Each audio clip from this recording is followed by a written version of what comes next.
Basic concept जो pile का है वो अब आपकी समझ में आ चुका है। इसको हम लोगों ने पहले काफ़ी डिस्कस किया।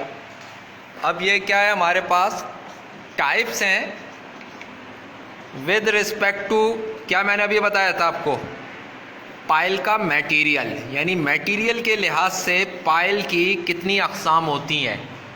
अब हम क्या क्लासिफिकेशन कर रहे हैं, पहले भी हमने क्लासिफिकेशन की थी विद रिस्पेक्ट टू फंक्शन। हम लोगों ने and bearing pile, friction pile वगैरह पढ़े थे। अब ये क्या है, विद रिस्पेक्ट टू मटेरियल। पहला इसके अंदर है वुडन पाइल, लकड़ी का पाइल। लकड़ी का पाइल क्या होता है, ये कंक्रीट या स्टील की पाइल की शक्ल का होता है, लेकिन इसमें मटेरियल क्या इस्तेमाल होता है, वुड। बेसिक कॉन्सेप्ट क्या है पाइल का, देखो ये चल रहा है हमारे पास, पहले सॉफ्ट सॉइल थी, फिर हमारे पास सेमी हार्ड सॉइल और फिर हार्ड स्ट्रैटा जिस पे हमने पाइल को ये रेस्ट करवा दिया। ये हमारा natural ground level. Basic concept वही है कि आपको वहाँ तक पाइल को गाड़ना है, ज़मीन के अंदर गाड़ना है, ड्राइव करके ले जाना है कि जहाँ तक आपको सख्त सरफेस ना मिल पाए। ये सख्त सरफेस ही लोड ले सकती है, बाकी ये फ्रिक्शन पैदा कर रही होगी।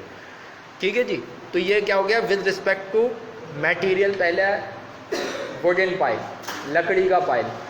लकड़ी के खूंटे देखें, हथौड़ा लेके ज़मीन में गाड़ो कहाँ तक क्लियर होगा। फिर दूसरा क्या, सैंड का पाइल। सैंड का पाइल बुनियादी तौर पे ये क्या चीज़ होती है, जहाँ पे मट्टी नरम होती है वहाँ पे हम क्या करते हैं, ड्रिलिंग कर लेते हैं, ये छेद ये बना लेते हैं। ड्रिल करते हैं तो हमारे पास क्या होता है, ये पूरा का पूरा, ये समझो ड्रिल मशीन का बर्मा जैसे अंदर जाता है, तो वो मैंने तुम्हें बताया था ना, ट्राईपॉड होता है, ट्राईपॉड से पूरे नीचे तक ले गए। इसके बाद हम क्या करते हैं कि ये ज़मीन नरम होती है, तो हम इस जगह के ऊपर जब हमने ड्रिल मशीन निकाल ली तो ये छेद अपनी जगह है, हम इस ज़मीन पे क्या करते हैं, हमें ज़मीन में सैंड की फिलिंग कर देते हैं, जो कि कंपैरेटिवली इस सॉइल के मुकाबले में सॉफ्ट नहीं होती, हार्ड सॉइल होती है। तो ये हम क्या करते हैं, सैंड का पाइल बना देते हैं। क्या किया हमने बुनियादी तौर पर सैंड का पाइल बनाने में, कि हमने एक छेद कर दिया और उस छेद के अंदर हमने रेत भर दी, उसको कंपैक्ट कर दिया। तो लूज़ ज़मीन के दरमियान पे वो जो हमने इतना बड़ा 2.5 फीट 3 फीट चौड़ा डायमीटर का हमने सुराख किया है, उसके अंदर हम अच्छी सॉइल डाल देते हैं। ये एक मेथड सॉइल स्टेबलाइजेशन का भी कहलाता है, जो सॉइल के अंदर 3rd ईयर के अंदर तुम लोग पढ़ोगे soil mechanics highways and airports के सब्जेक्ट में, कि हमने यहाँ पे जो लूज सॉइल थी हमने यहाँ छेद करके उसको हार्ड सॉइल से रिप्लेस कर दिया, जो बाहर से लेकर आया हम हार्ड सॉइल वो डाल दी। तो ये सैंड पाइल हो गया। तीसरा क्या है हमारे पास, कंक्रीट का पाइल। कंक्रीट पाइल, कंक्रीट वो मटेरियल है जो तुम फर्स्ट ईयर में बहुत ज़्यादा तुमने स्टडी किया है, मटेरियल्स वाला जो कंस्ट्रक्शन 1 था उसमें।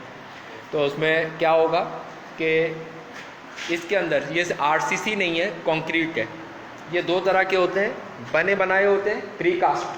प्रीकास्ट किसे कहते हैं, जैसे हम लिंटल वगैरह होते हैं ना, वो प्रीकास्ट मेंबर्स होते हैं। तो ये बने बनाए पाइल होते हैं, इसको क्या किया, छेद करके ज़मीन के अंदर गाड़ देते हैं डायरेक्ट। ठीक है, जिस तरह ये छेद करके यहाँ आपने रेती भर दी थी, यहाँ पे आप पाइल को गाड़ दोगे। फिर है cast in situ. Cast in situ pile क्या होते हैं, ये छेद कर लिया, उसके बाद आपने ऊपर से कंक्रीट बनाकर नीचे फिलिंग कर दी उसकी। ठीक है, फिर क्या है आपका, इसी में एक चीज़ मैं ऐड करूँगा कंक्रीट पाइल के साथ, ये अगर आप इसे आरसीसी पाइल भी कर सकते हैं। आरसीसी पाइल में क्या होगा, सरिया पड़ा हुआ होगा, जाल होगा। हाँ बेटा, पूछना है कुछ? अच्छा, फिर इसके बाद सिंप्लेक्स पाइल।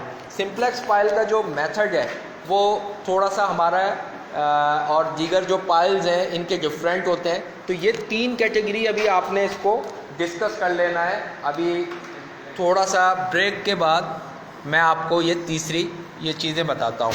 कोई